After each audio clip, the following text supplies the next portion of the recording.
The Juan Soto situation keeps getting crazier. As soon after he announced he'd be signing with the New York Mets, it became apparent, according to Jon Heyman, that Yankee security played a role in this decision where Steve Cohen was able to pounce and do something that Soto loved and kind of just completely beat out the New York Yankees in the process, and we're going to break it all down. So what's up, guys? Welcome back to Yankees Digest. It's Chris here, and we're going to jump into the video as always, but real quick, we noticed that 17% of viewers are subscribed right now. Let's get those numbers up, but also let's talk about baseball. That's what we're here for. Well, I hate seeing him in a Yankees jersey, man.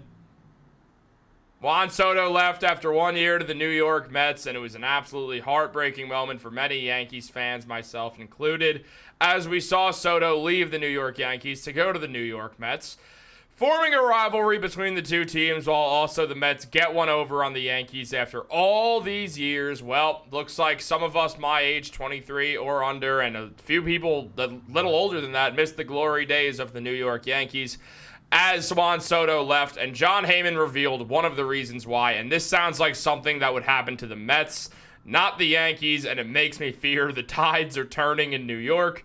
Now, Jon Heyman revealed that when Steve Cohen was in the meeting with Soto, he brought his wife, Alex Cohen, who's very involved with the team, his father-in-law, along with Edgar Suero, the Mets traveling secretary, who explained logistics and family perks. The Mets have excellent intelligence. They were aware that Soto liked being a Yankee and loved having Aaron Judge protect him in the lineup and will lead them in the clubhouse. He allegedly, though, was upset early in the year by an overzealous Yankee security guard who disallowed a family member and his chef/driver from certain areas of Yankee Stadium. Guys,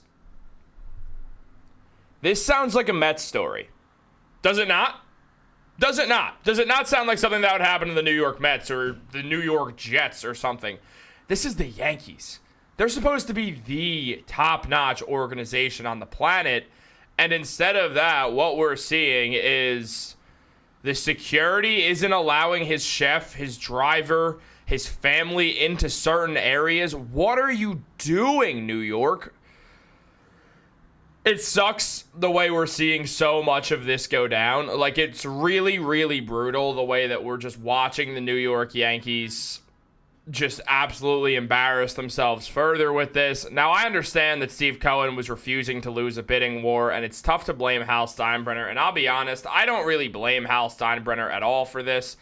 Steve Cohen went out there and decided he was going to do whatever it took to get Juan Soto to the New York Mets, while Hal Steinbrenner, he gave a lot for this. He did his best. He couldn't come away with the win overall, though there might have been a little bit relief in the Yankees front office because how much money they were willing to shell out for Soto. It definitely worried them, and it would have hindered them in some ways, but it doesn't matter. They lost Juan Soto. It's a heartbreaker. It absolutely is killer. However, there's still hope for the New York Yankees, but just not a good look seeing that their security didn't allow Juan Soto to go wherever he wanted, and now it's also mentioned by Jon Heyman. Look, the Yankees offered less money, but it really is just all the perks that Juan Soto got. I mean, Heyman highlights here that Soto's contract details $765 million over 15 years, a $75 million signing bonus with the state tax advantage because of a Florida residency.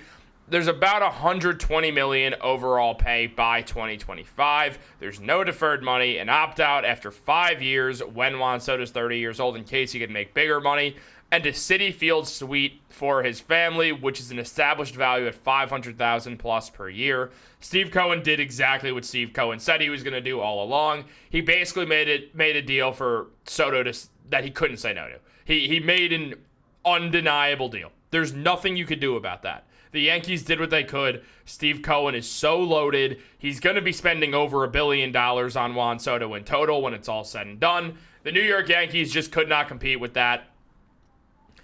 It's a new world, guys. It's a new world where this is happening, but it's hard for Soto to say no to that, and it's hard to blame Juan Soto for that. I still really grossed out considering Aaron Judge took less money to stay with the Yankees when he could have walked to the Padres, but not everyone's Aaron Judge, and Juan Soto's not Aaron Judge because Aaron Judge is better, but not just me being angry. And also correct. I mean, Aaron Judge is the best offensive player in baseball, don't get me wrong, and He might be 33, but he's still the best offensive player in baseball, highlighted by the MVP season that he just had and the fact that he could easily turn around and do another one. Barry Bonds was at his best from 33 to 37. So who knows? Maybe Judge is just hitting his peak right now, guys.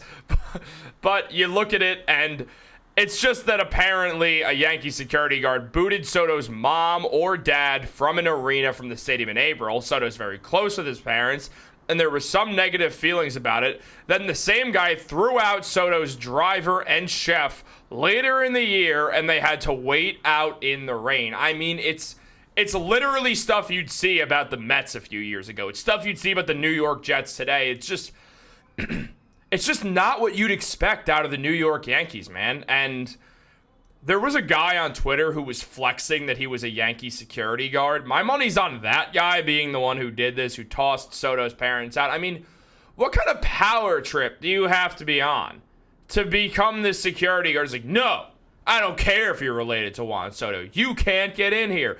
Look, this has not much to do with the situation, but I was watching a podcast, which I'll plug. It's called This Is Important. It's from the cast of Workaholics, a show on Comedy Central from 2011 and 2017.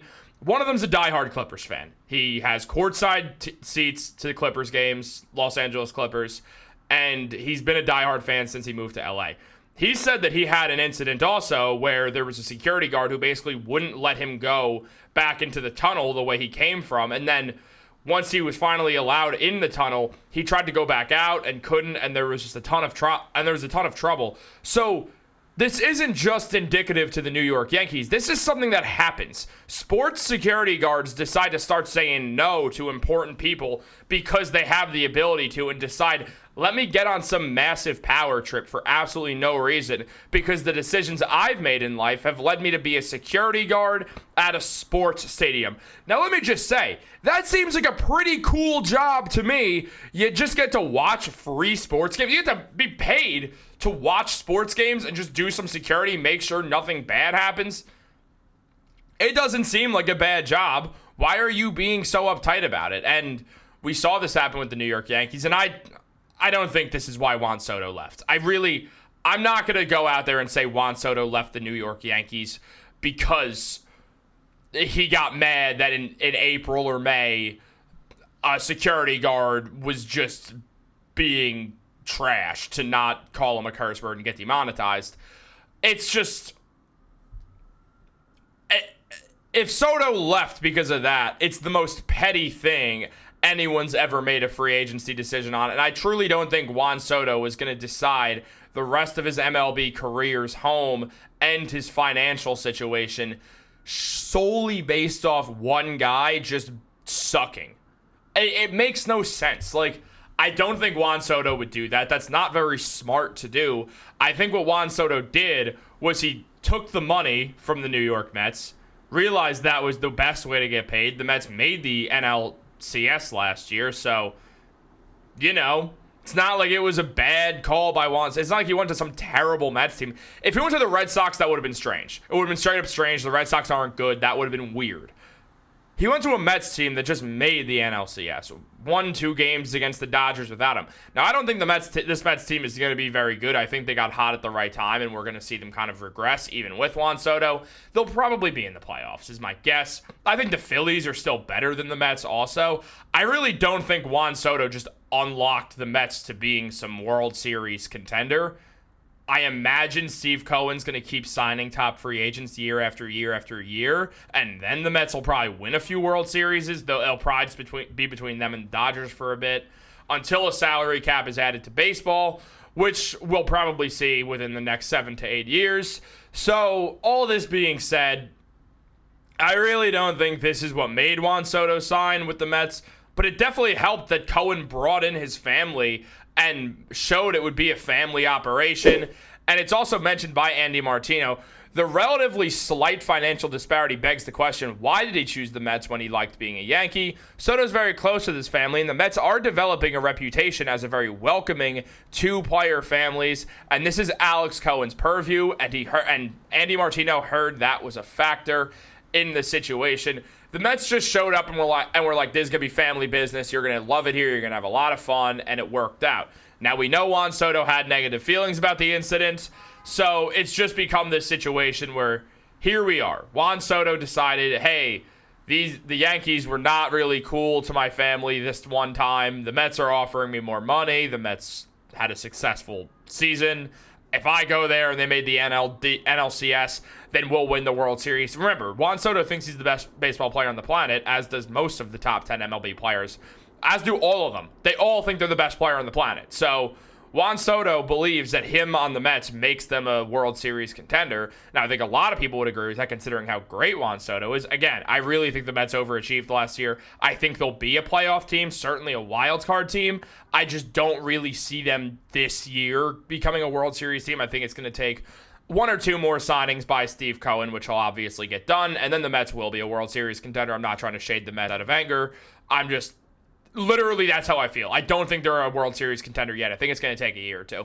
But they'll get there. And they did everything right. They're showing that they're a different organization. They're showing that under new ownership, they're a high-class organization. Something they were routinely not just a couple of years back. But it's a new era in New York. The New York Mets are the wealthy baseball organization. Steve Cohen's building a strip, which is going to have a casino. It's going to have bars. It's going to be a really fun area in Queens. Meanwhile, right now, Citi Field is brutal. Like, as Yankee fans, we know there's Billy's, there's stands, there's bars right next to Yankee Stadium. There's nothing next to Citi Field. There's nothing there. Steve Cohen's going to change that. I really hope he buys the New York Jets and puts them a stadium and gives them a stadium out there, and then spends money and tries to make them an actually good team. But that might be wishful thinking as a Jets fan. Guys, let me know what you think down below. Like this video, subscribe, turn on post notifications. All hope is not lost. The Yankees still have one of the best pitchers on the planet and the best offensive player in baseball. And they're going to go out there and they're going to get some more players. You never know what could happen. Bryce Harper left the Nationals and then they won the World Series the next year. I understand Soto was there, but the Yankees are going to have good players still. Guys, have a great day and go Yankees.